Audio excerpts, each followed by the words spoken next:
Halo semua, perkenalkan nama saya Zaira Amatullah. Sini, kalian pernah nggak sih berpikir kalau sekolah itu cuma untuk belajar matematika, bahasa, dan ujian?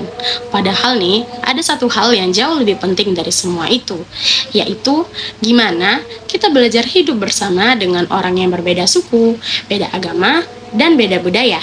Nah, itu namanya pendidikan multikultural. Dan hari ini kita akan bahas praktiknya di Asia Tenggara, di wilayah kutub, dan di Palestina. Yang pertama, praktik pendidikan multikultural di Asia Tenggara.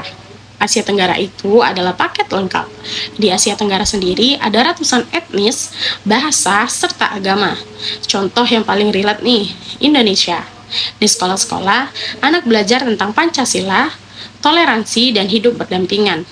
Ada pelajaran agama yang disesuaikan, perayaan hari besar lintas budaya, sampai kegiatan memakai baju adat.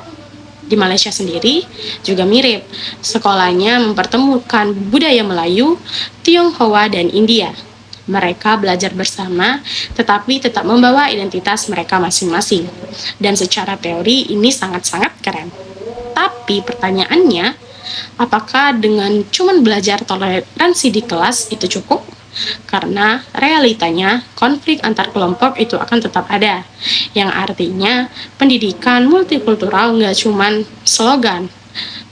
Pendidikan harus masuk ke cara guru mengajar, cara sekolah menangani perbedaan, bahkan cara murid berdiskusi tanpa menjudge.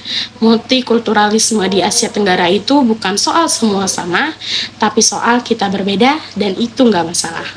Yang kedua, pendidikan multikultural di wilayah kutub. Sekarang kita agak geser nih sedikit jauh ke wilayah kutub.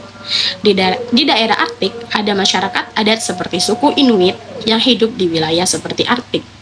Dulu, pendidikan di sana dipaksakan mengikuti sistem barat. Bahasa lokal dilarang, budaya dianggap kuno.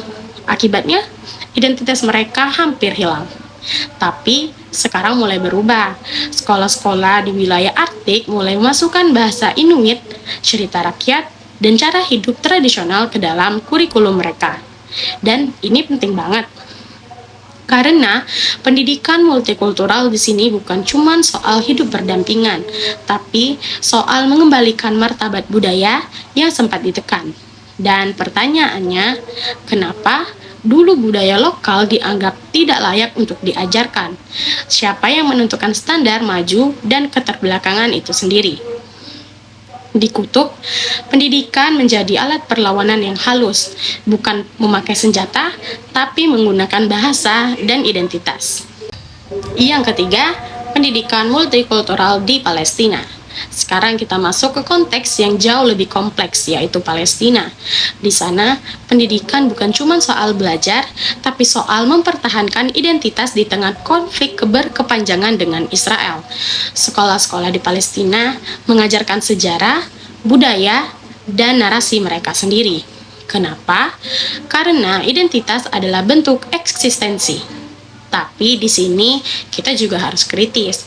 Pendidikan dalam situasi konflik sangat rentan menjadi alat propaganda.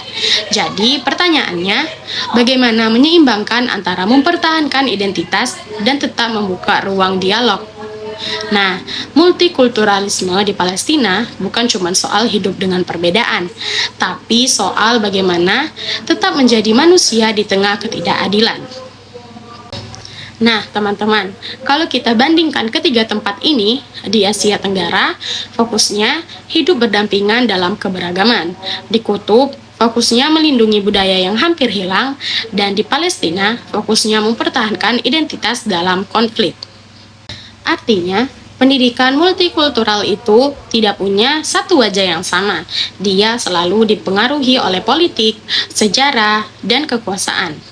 Jadi sekarang pertanyaan untuk kita semua, apakah sekolah kita sudah benar-benar menerapkan multikultural tersebut atau cuman kelihatan beragam tapi sebenarnya belum adil?